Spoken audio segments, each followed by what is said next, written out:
that funky track back. Bring that funky track back. Bring that funky track back. Bring that funky track back. Oh, bring it, baby. Hello, everybody, and welcome. It's a rewind episode. That's right. You are going to be hearing an episode that we released last year, but with new context. A year ago, we talked with Alissa Bertrand from JaBellaFleur about her work, her creativity, her passion for sustainable sewing.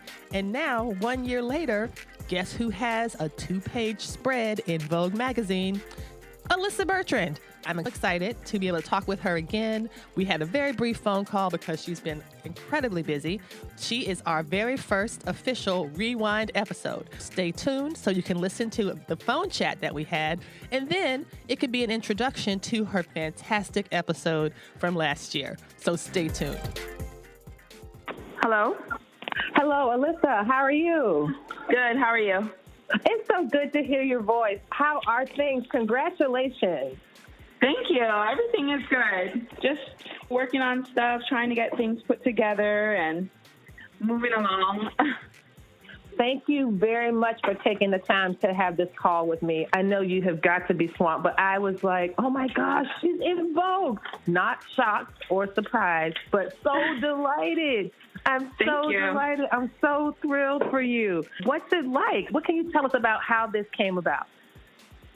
I actually did that Vogue challenge last year at one point where you took like their Vogue logo and stuck it on a picture. And I think from there it just did a little spin-off. And a lot of people were tagging Vogue, you should see this. And then it came about to where a writer for Vogue wanted to just do a little blog post. And I was like, yeah, no problem. And then from there, that's how they connected again with me for the magazine. That is just amazing. I'm so happy to be talking with you again because I'm going to re-release the conversation you and I had last year. I cannot believe it's been a year since we spoke. Can you believe it? Your episode first aired in February of 2020, and now we're talking briefly on the phone in February 2021, and you're in Vogue. What? It just goes to show hard work is paying off, and the recognition is showing now. Yes, and so well-deserved. You have a beautiful vision. You always have had this beautiful vision. And the thing that I love about what's happening for you now is that you didn't feel compelled to change, that you didn't have to do anything different in order to be recognized. You just continue to be yourself, and you continue to let your girls be themselves. Do you find that's been affirming in some ways or do you feel like you did have to change? I'm saying I don't think you did, but what do you think? No, I haven't changed. I haven't changed from the beginning. I've stuck to what I've always done. I love the vintage aesthetic. I love just mixing and playing with patterns and prints and florals and just anything I can really get my hands on. So I haven't changed. I've added more to what I am, especially now, okay, I'm going to take a little bit more time, or I'm going to add this now because I like the way this sleeve looks with this silhouette, or it's just more so adding to what I already had there as my foundation. But I definitely have not changed in a sense of trying to conform to what somebody wants to see or what somebody likes. Like, I still continue to do me and what we like. Yes, that is exactly what I find so powerful about this, because there's a lot of people that are like, oh, if I want to get into blank magazine, I need to do something totally different so that they might see me. And if if you continue to do what you are doing, they will see you and should. It's like the mainstream caught up with you as opposed to you having to change to get attention. I'm so surprised, though, too, because of the fact that I didn't change anything. And the part of it, too, is this is Vogue magazine. This is not a children's magazine. It's women's fashion. It's anything that's going on in the fashion world.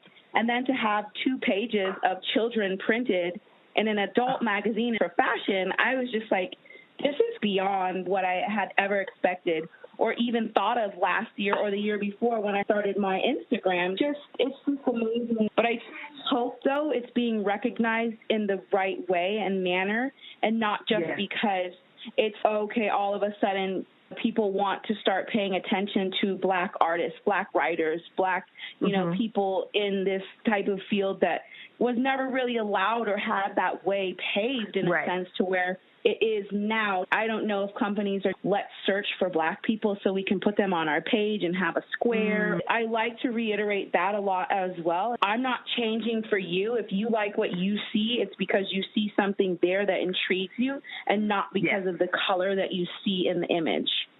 And I would say that this is a long time coming. I feel as though there has been a lot more sustained attention to Black contributions, as there should have been all along.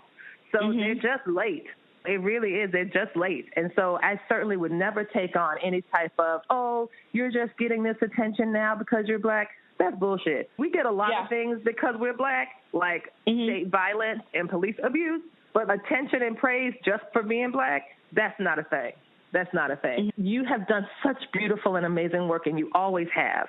And the idea that this magazine is now seeing that is wonderful and exciting, but you have always been wonderful and exciting. And that's one of the things I just love about your story. You continue to be yourself, continue to stake out your claims, and continue to execute your vision, and you'll be happy.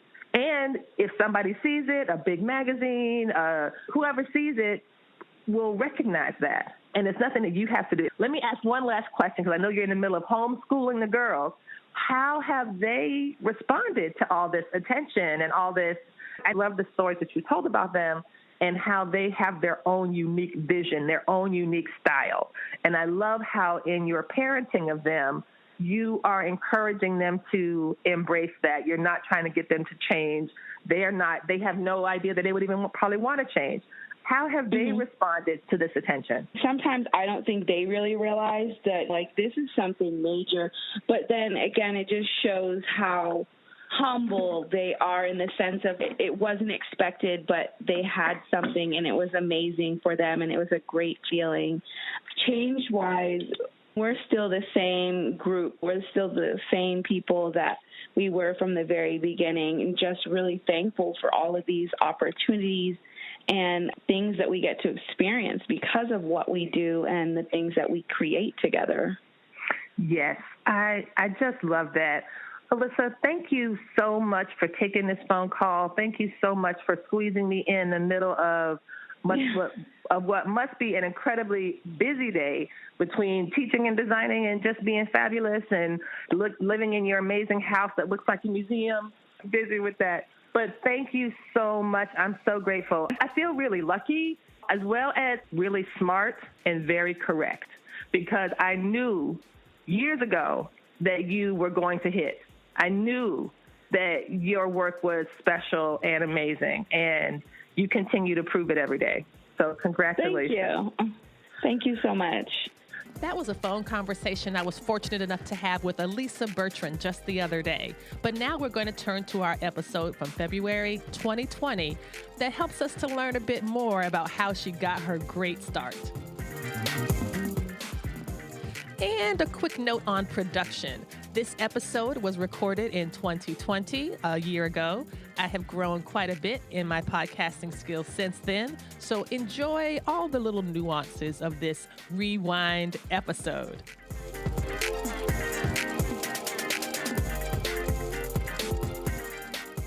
Welcome back, Stitchers. I am delighted to have this great conversation with Alissa Bertrand, who is the creative genius behind JaBellaFleur, this fantastic Instagram page that speaks to just a portion of her vast creativity.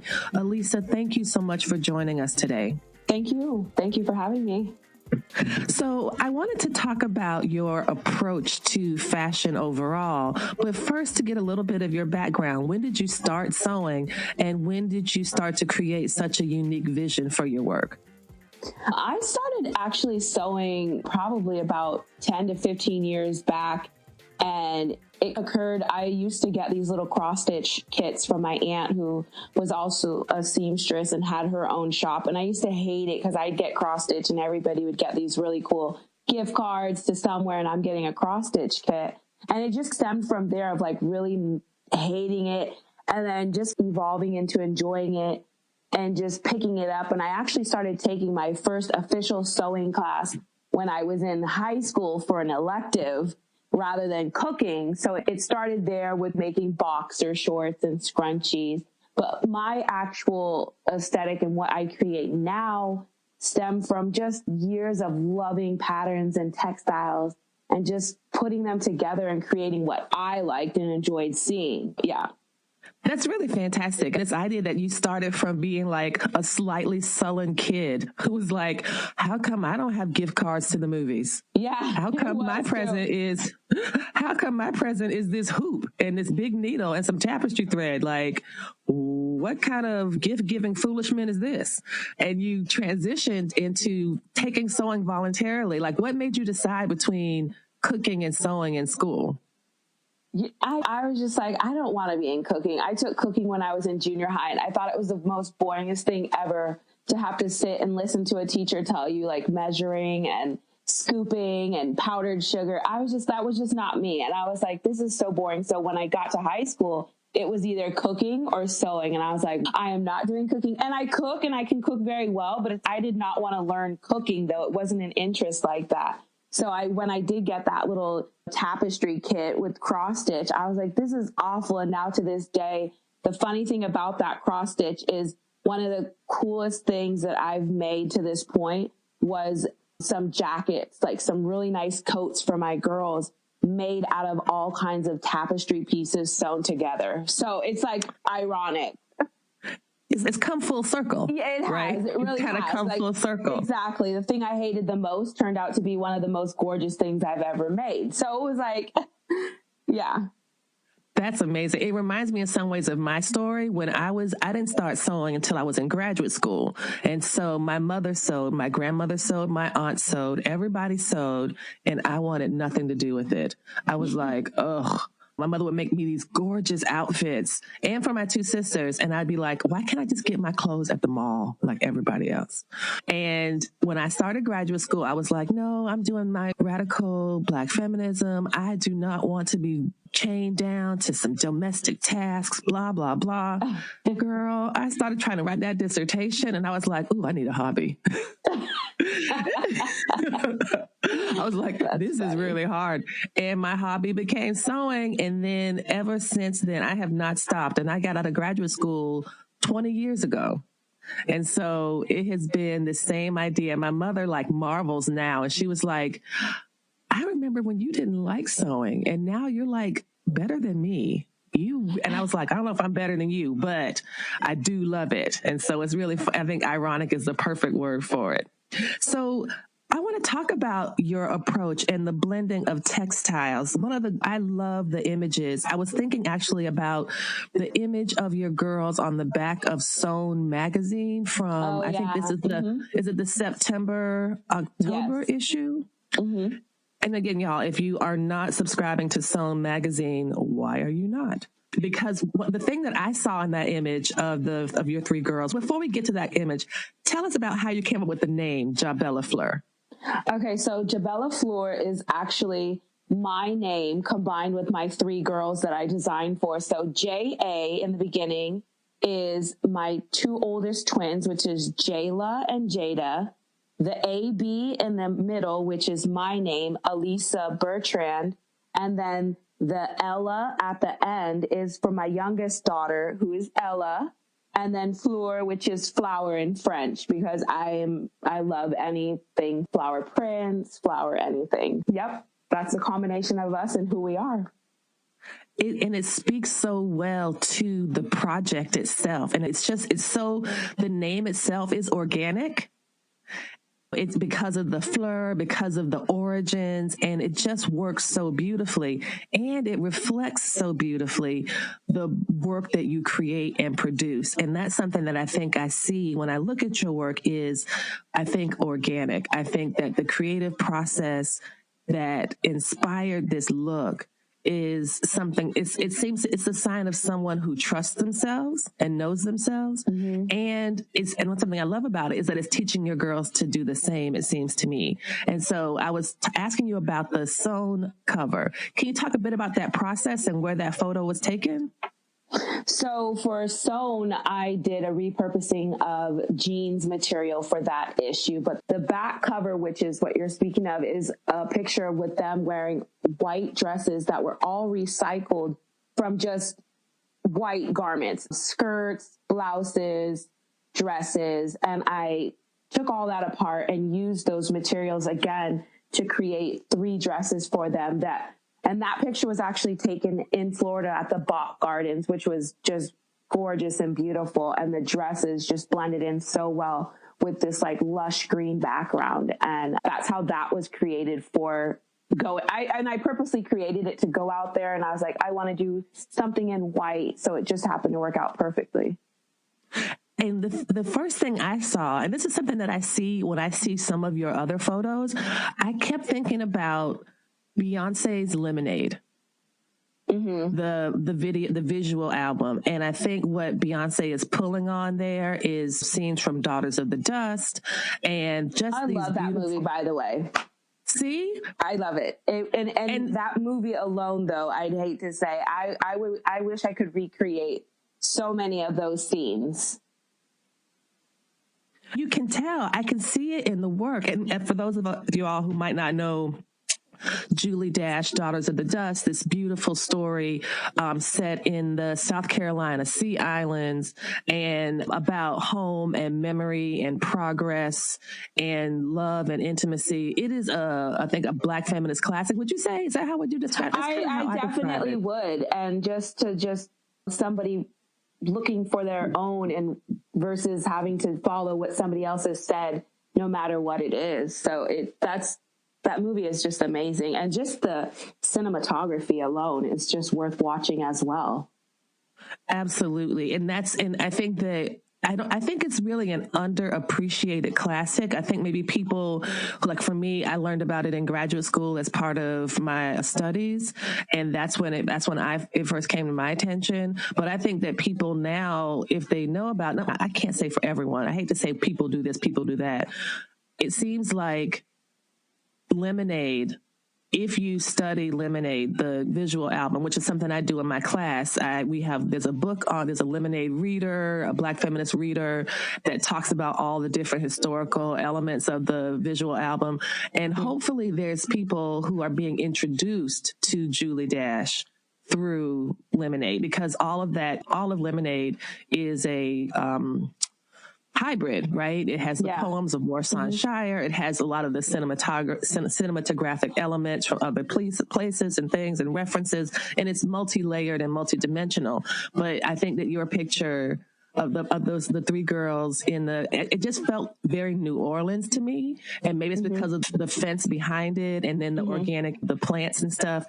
It really is. I feel like I can definitely see the traces of that in your work. And I find that so beautiful because it allows people to connect dots that they didn't even know were there. Yes. About things that they themselves might not have known. And hopefully it inspires curiosity. So people who are listening to this episode, y'all need to go check out Daughters of the Dust. You can find it. If you found this podcast, you can find Daughters of the Dust. It's actually on Netflix too. So if you type it in Netflix, it's still showing on Netflix. See? Told you can find it. Hey, y'all, you're listening to the Stitch Please podcast. Today, we're talking with Alissa Bertrand of JaBellaFleur. Do check out Daughters of the Dust. I have included a link to an article about it in the show notes for today. And when we come back from the break, we'll hear how Alissa gets her girls involved in the looks she creates. Stay tuned.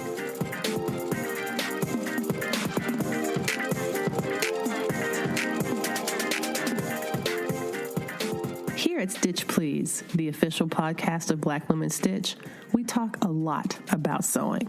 But if you want to see and not just hear about some of the things we've been discussing, feel free to join us on the socials.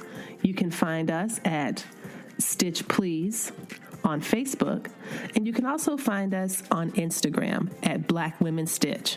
You can find photos of projects that we've been working on, really interesting social commentary, and on Thursdays at 3 p.m. Eastern Standard Time, you can join Black Women Stitch for a live Instagram chat. Again, that's every Thursday at 3 p.m. So find us on the socials, follow up with us. We are happy to hear your direct messages. You can reach out to us at the Black Women Stitch page on Instagram, and we'll help you get your stitch together. Welcome back to the Stitch Please podcast. We're talking today with Alissa Bertrand of JaBellaFleur, who's going to tell us more about how she gets her girls so enthusiastically involved in the work that she's creating. Listen up. So let's talk about your girls and your models and as muses for your work. How do you involve them in your creative process? I know there's people who want to sew for their children and who either have difficulties doing that or can't convince the kids.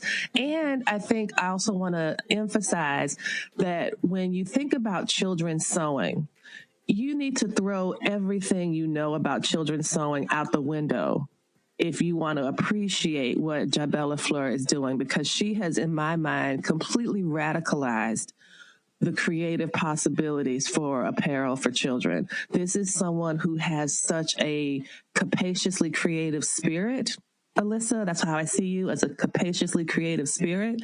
And you are not just, at least in my reading, you aren't just using your kids as like a canvas for your work. It seems like they are also very involved and invested, because I have taken photos of reluctant children.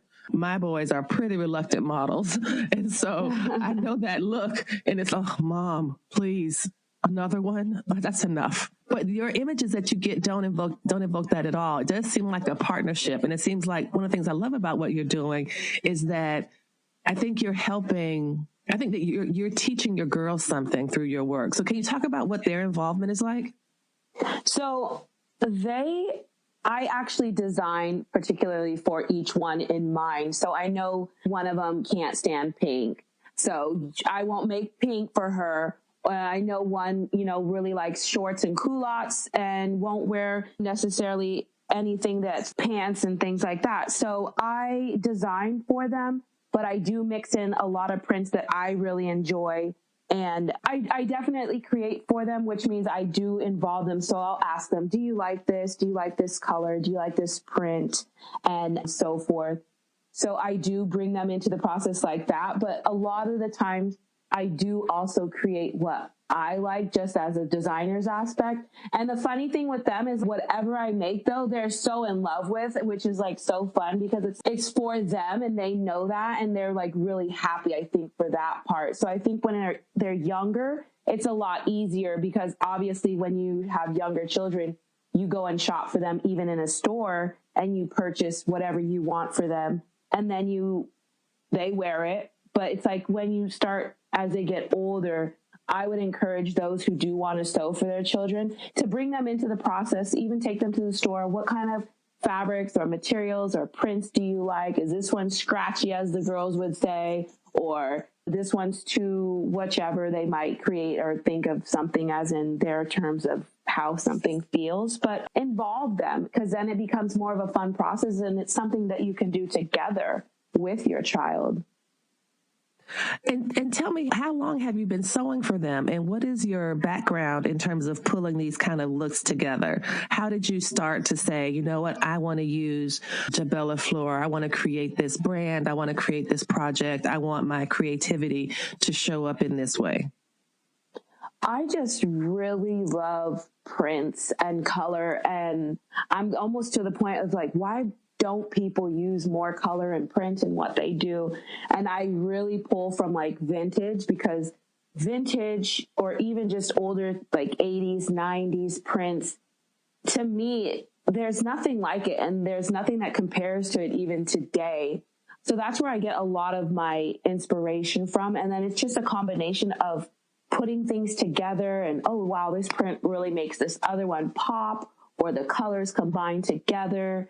It just flows like that for me, to where I create these and put them together. And it's almost been, I would say, within these past few years that I've really like delved into combining a lot of these prints and patterns and color palettes to come up with what I do come up with and create today. Tell me about your girls and how they are. What is their response to accessories? I don't think I have ever seen anyone use accessories to the effective degree that you do. I keep imagining like your closet or their closets. Like, I imagine that each of them has their own huge closet, and with their name on it. With their name on it. Actually, accessories, yeah, we definitely I have a lower half to my house, which is like a semi basement. So that alone should just tell you that I have a large studio. I should put something on my stories so people can just see how massive it is. But yeah, we do have tons of accessories. I think I can't even count how many umpteen belts, sunglasses, hats. It just pulls looks together. Even for children, they love to accessorize. Who doesn't? We as women might throw on a necklace, a beret, or whatever. Girls and children alone love to do that. So I just find it fun, and whatever they wear, they're like, oh, can I go get some glasses and hat? And I'm like, go ahead, choose whatever you want. So it's fun for them too, because then they really like the outfit a lot more because they've got to customize it however they want it to whatever they feel with adding a belt or glasses or a purse or a hat. They don't have their own closet, but they do have a whole downstairs of racks full of clothes and accessories. I think that they don't have closets, but they have a wardrobe department. They do. My husband thinks it's really funny because my youngest daughter, Ella, took him down there, which is like the basement area, and said, this is where we get dressed, Dad. And he started laughing because he was like, yeah, literally it looks like a store. It's my store. That's right. And I want to think about your store. I want to think about, can you walk us through the process of sewing these garments? I was surprised to learn that you don't really buy you don't go to the fabric store and buy, okay, well, I'm making 3 dresses. Therefore, each girl's the twins are 3 yards each or 2 yards each. And Ella is like 1.5 yards. So you don't have to think about those kind of calculations. What does fabric acquisition look like for you?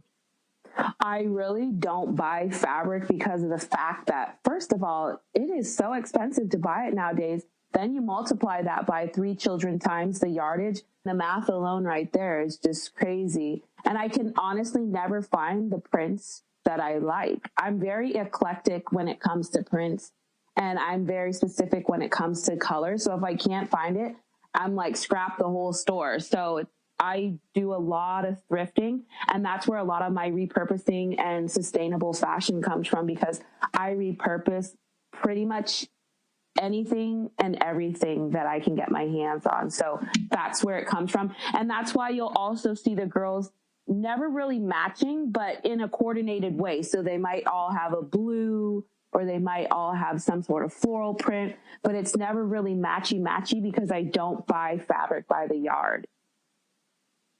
That's so impressive. So instead, for your thrifting, you go to the thrift store, you go to a Goodwill, or you go to a place like that. And then when you walk in, what do? I first go to the kids section because I'm always looking for like vintage coats and stuff that can't really be found like that. But then I usually go to the adult section, which is like women's and stuff. And I'll go and look through like skirts, dresses, blouses. I even go into the home section, which is like all the quilted bedding, sheets, things like that, because you can obviously get a huge king flat sheet, and the amount of things you could make out of a flat sheet is really, I could probably make 2 or 3 dresses depending on the, style and cut. But I look for stuff like that, and then I go from there. And usually skirts and dresses and bedding, I can get obviously a lot more yardage in just open space fabric. So that's what I use. That's wonderful. It's funny because I'm sure you might have heard these conversations before. The line of argument goes something like, oh, so therefore you must save so much money on your clothes. And then I say, I don't really save money on my clothes because fabric is expensive. My time is expensive. I don't think people sew anymore to save money. I think people sew because they want a certain look that they can't get in the store. They want something to fit their bodies, and the store doesn't do it. But I think maybe you are an example of an exception to this principle, because you really are saving money because you're making all these amazing looks and you're not even buying expensive fabrics. You're thrifting them. So I think that's a really great counterpoint to the idea that you can't sew and save money. So a couple of things. Sewing is definitely not what it used to be, because even when I was in high school, purchasing patterns and fabric for class, the pattern nowadays versus a pattern back then. My goodness. I mean, you're not even saving on the pattern. To buy the pattern alone, you could probably buy an outfit in some stores. So that alone, I truly believe people are not sewing anymore to save money. It's sewing because you're trying to create your own look. You're trying to say, this is who I am and who your identity is. Maybe you've seen some material that you don't want anybody else to have. There's like so many reasons, but it's definitely not cost effective, which is sad to say, which used to be back then. But for me, I do it because it's a way for me to save, but it's something that's truly like a passion for me. And it's definitely what I love and enjoy. You can see that in your work. You can absolutely see that joy. You can absolutely, and that's why I think your images provoke such joy, at least for me. Like, I just look at them and I smile. And one of the reasons that I was drawn to your account was another member of Black Women Stitch was like, yo, look at this page. It's helping me like get my whole life. These girls are fantastic. And then so I looked and I was like, oh my gosh, yes, friend, yes. And so I had to talk to you. I just absolutely had to talk to you and learn more about these beautiful images. Let me ask you a bit about your photography. How do you arrange or decide on a photo setting? The photos have really gorgeous natural light, but also even I'm looking at the indoor photos most recently from a group shoot that you did. I'm not sure. I think, this was for the collection for your vintage clothes turned into children's clothing line, the one from November 3rd. Can you talk about the setting up outdoor shots versus setting up indoor shots? So that collection was the Artist's Muse, and that was actually indoors, which is my front room of my house. And I tend to create to where I would envision these pieces being worn. Now, the girls do wear whatever they choose to wear on any random basis, but a lot of the times if I am actually trying to showcase something that I just created or made, I will have them like wear it and we'll go somewhere like on the way to maybe doing something else. You're listening to the Stitch Please podcast, and I'm talking today with Alissa Bertrand of JaBellaFleur about her complex and amazing designs that she manages to snap gorgeous pictures of in about 5 to 10 minutes. After the break, we'll talk a little bit more with Alissa about this.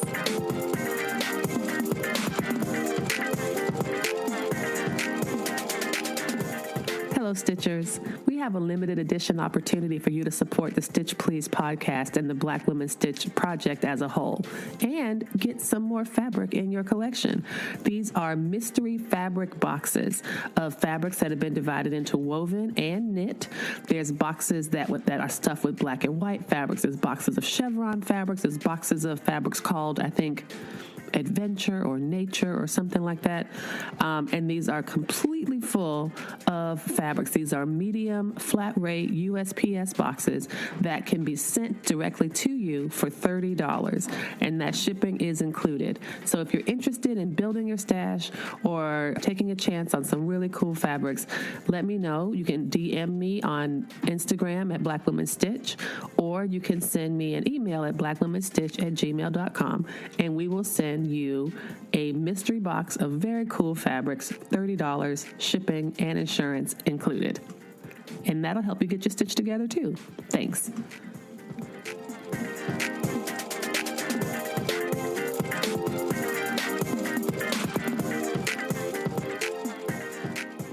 Welcome back to the Stitch Please podcast. We're talking today with Alissa Bertrand of JaBellaFleur.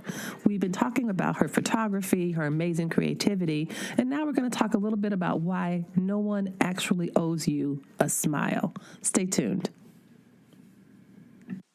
So I cannot believe that this is your living room. I thought for sure this was a museum. I was like, oh, she took the kids to the museum to do this photo shoot. That was really nice. I wonder if they had it all to themselves. Did they have to pay extra? Did they come at night? And you're like, no, this is just my house. No, I definitely would have loved to have gone to a museum or something, or even like... You did, though. You did go to a museum. But like, just sometimes when you think of the cost of stuff, and I was like, you know what? No, I can do better. So yeah, it's my front room. It's everything that inspires me. It's all the things that I like to look at on a daily basis that help draw and bring in inspiration for what it is I like to see and do. So it's my front room, though. I've gotten that quite a few times. Like, where is this location? It's my house. Maybe you got a side hustle in like letting other people use your front room for photo shoots, and then that can pay for some more clothing. Hey, I should put that out there. I'm serious. I was like, I really thought this was a museum. I was like, oh, this is interesting. So it looks like there's like what's the process for the photos? It looks like, because they're so beautiful, they're so well done, they're so thoughtfully produced. Do you ever face any challenges, particularly from the girls? Or I'm not trying to say, oh, your girls are reluctant. I don't know if they ever are. They just seem so joyful. And so I just love that you have captured all these images in this way. And I don't know if you had any tips for people who might want to take better photographs of their kids. My tip, what I usually do is just say, act normal for 2 seconds, please. And then I take a photo. But it doesn't seem like you have to give your kids that kind of encouragement. Honestly, my kids are just like everybody else's kids. We have, I think it's almost timed to where I know it's like their good part of the day, or everybody's in a good mood. It's just like kids. And the same thing. I don't sit and take like hours worth of photos. I don't even think that it takes us literally 5 or 10 minutes to capture. Like, I'm like, just stand there, get closer, boom, boom, done. So that I can show, what I do. And my Instagram page, again, is my page. It's not the girls' page. And I like to reiterate that, because sometimes I'll get comments of like, why aren't they smiling? How come they look sad? But honestly, I've tried to make those kids smile to where I'm like, smile. And the picture looks so cheesy and phony that it looks completely staged. If I just have them stand there, when you stand there, you're standing there. That's all I do. Stand there, click, boom, done.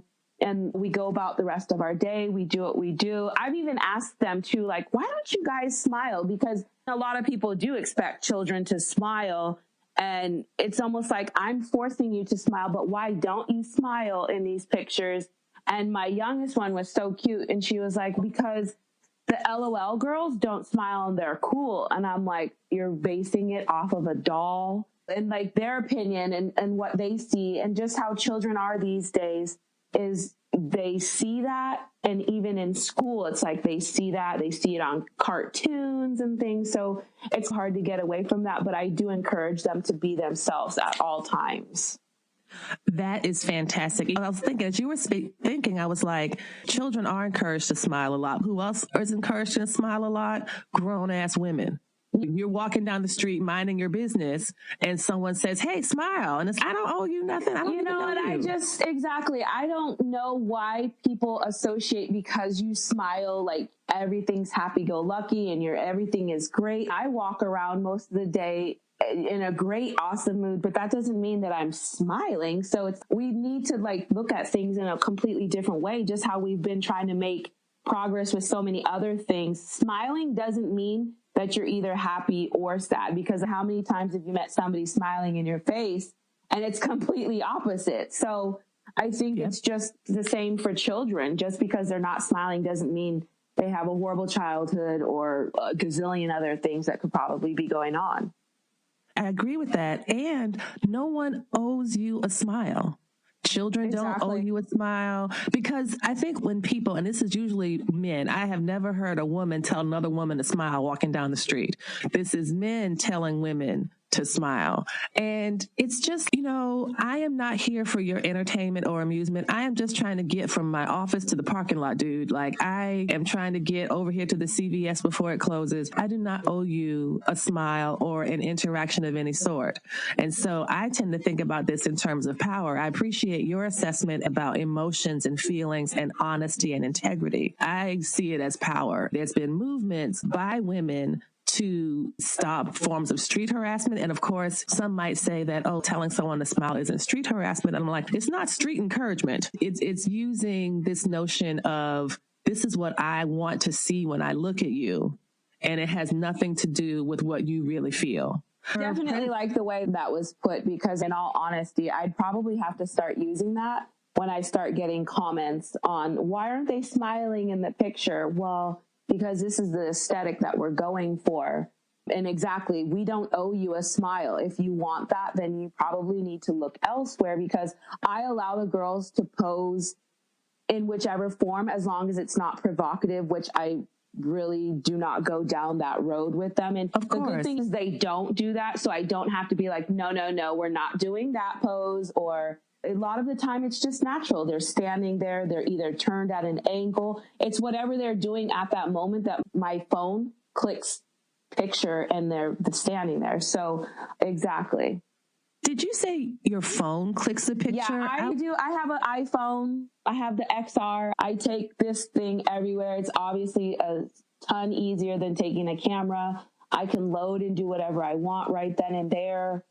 And it's super easy. And that's another thing too. I don't do all this fancy schmancy stuff to my page. It's what we wear, who we are, taking a picture, and what we wear and what I designed for the girls, which is used as somewhat of a portfolio for what I do and what I like to do.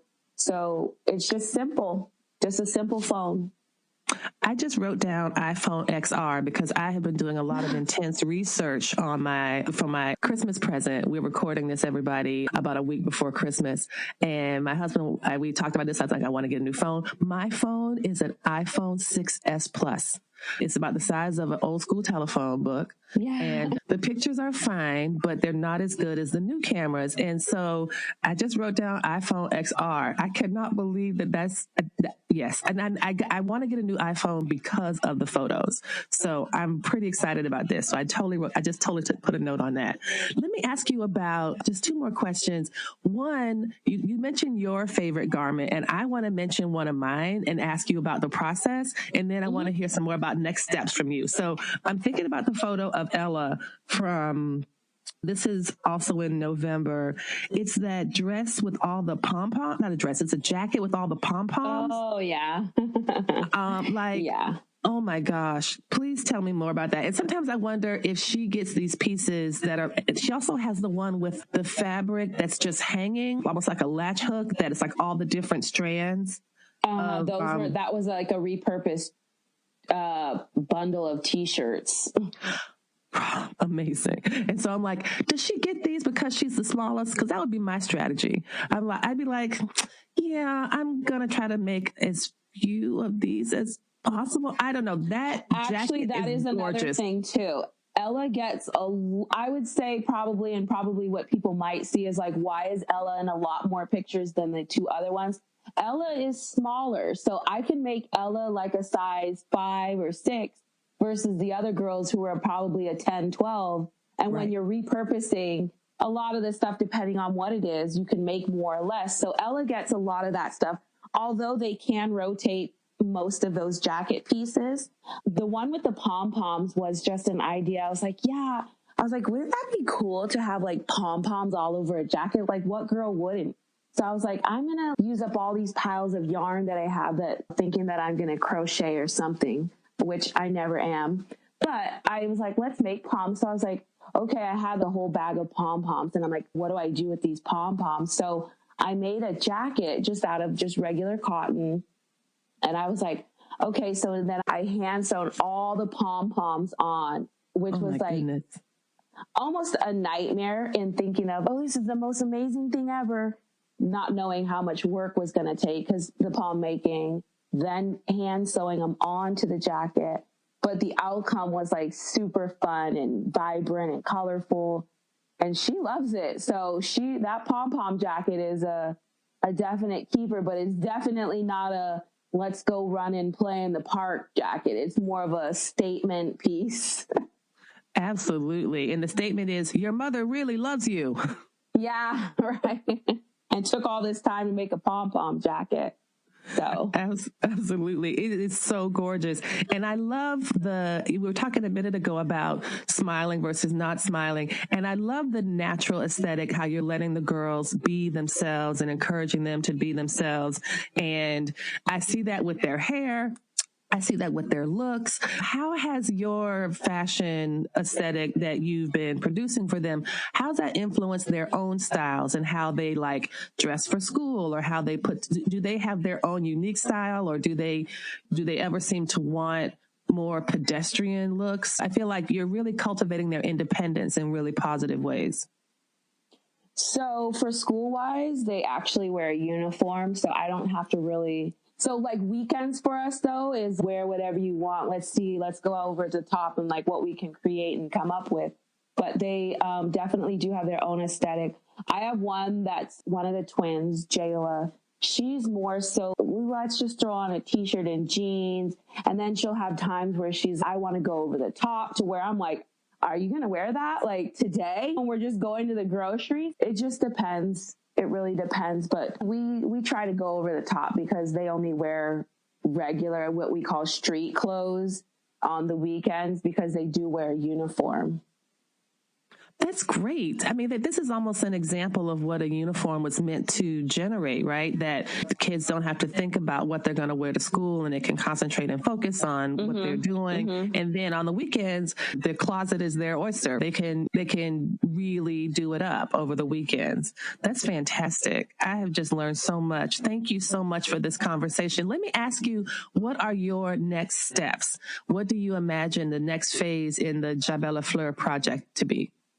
So actually my next step, which I'm telling you first, like on a social platform, I was accepted to the Art Institute of Atlanta. I'm going to be attending January 6th, and I'll be a full-time college student again, on top of doing what I do for the girls.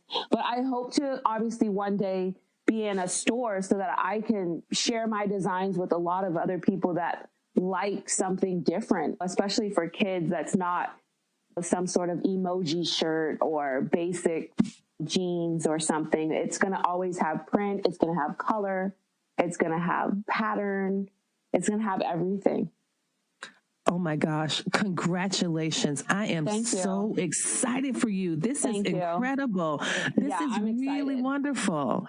And that you're going to continue, as you continue your fashion journey, you're going to continue it for children. And I think that's so empowering for young people. I really do. I feel like for you to take the time and invest in the nation's future, basically. That's what children are. They really are our future. And wow, I'm just speechless. I am so excited for you. I am so excited for you. Thank you. I'm definitely excited. You have so much you have so much to contribute. You really have so much to contribute in your learning. When you go to school, when you go to these classes, you have so much to contribute. I think maybe you're thinking you have a lot to learn, but I think you have more to contribute than you do to acquire, because you already know so much. Thank you. Yeah, I'm just trying to put all the odds and ends of the business aspect with it together so that I can really go in there and just make some big moves, trying to get my stuff out there. I do want to say, though, that I do plan on designing for women, which was my initial process rather than children. But since I did have the girls, it was just easier to like, oh, here, let's design for you. But I do want to do women and children. And I think that makes sense. I look at your pieces and it seems like things that women could wear. So I think that's a perfect approach. Well, Alissa, this has been so delightful. Thank you so much for taking the time. I know you are busy. I hear you have 3 children. I imagine that you are very busy. So thank you for taking the time to talk with us today. Thank you so much for having me. This was amazing. I've been talking today with Alissa Bertrand of JaBellaFleur. For more information about Alissa, check out her Instagram page and a recent interview with her, all of which can be found in the show notes of today's episode.